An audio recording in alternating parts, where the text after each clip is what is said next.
You may have heard headlines about schools reporting failing grades for up to a quarter of school children since the pandemic has begun. Joining us today, we have Dr. Reinardy. She is a licensed psychologist, helping us break down what we as parents and guardians can do to support our kids. More kids are going back to school, but of course distance learning is still something I think is going to be in our lives forever. Welcome back to North Dakota Today. Good morning. Thanks for having me back. I'm really, really happy to be talking about this.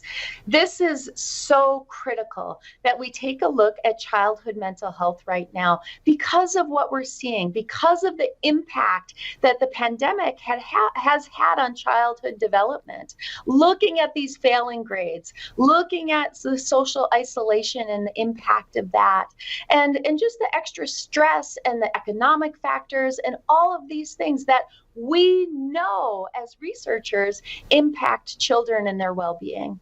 So let's start with what message you have for parents when it comes to, it's not just the grades, it's the mental health with everything that's going on right now.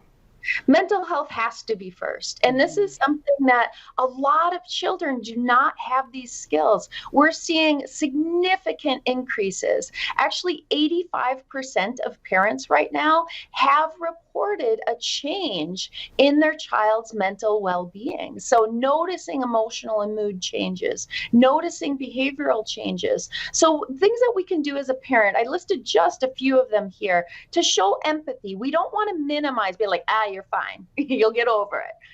But to be able to say, yeah, this is hard for you. Kids are not good at delayed gratification. They can't see the 5-year plan. They only see what's in front of them right now and how their senior year has been different, or how they're usually an A or B student and now they're getting C's and D's and F's in some of their classes. So we do have to talk to them about that and talk about what the problem really is for them. Allowing trial and error. This is life, right? So not everybody's going to like us. We're going to fail sometimes. We have to learn how to fail forward, to take those experiences and to build upon them as a platform. Not to over-identify with failure and to think that this is the way that it's always going to be for them, because it doesn't have to be that way. When we experience failure, we can use that to build resiliency and confidence, and problem solving and all kinds of other pro-social behaviors can come out of situations like this. But our kids need our help in order to do that. And if you're a parent and you're struggling yourself with, I don't know how to do that, that's where contacting a mental health therapist is so important. I know talking to my colleagues in the community, so many of us are swamped right now, but it is something I know I'm adding on to my staff here so that we can, get people in quicker and give services to individuals.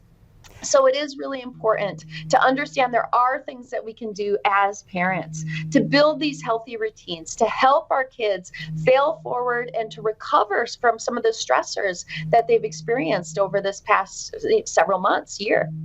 And I know reading through your notes, you mentioned cognitive restructuring. Can you kind of explain that to us?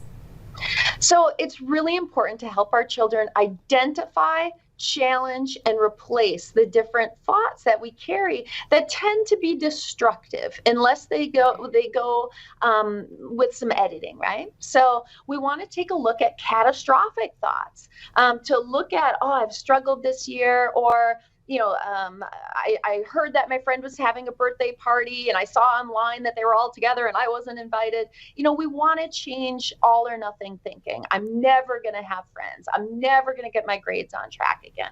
I should drop out of college. I'm not able to do this. These are examples of all or nothing thinking. Also catastrophizing. My life is over. I'm never going to recover socially. I'm never going to be able to go to school or complete these classes. I'm never going to get a good job.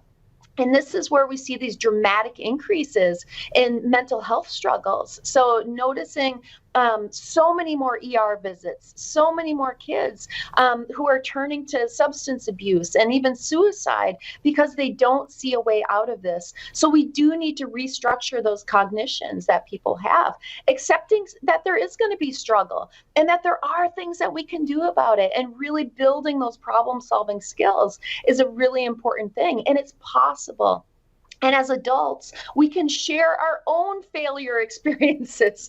The kids that I work with, they get to hear about all of my epic fails that I've had in my life.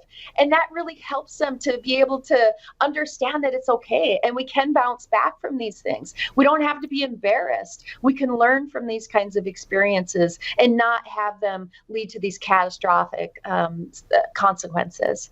How can people get a hold of you if they, have a few questions and they're interested in maybe doing some counseling? I am always happy to chat with people. Whether or not you want to come to my center or not, I will help you find clinicians that specialize in what you're looking to work on.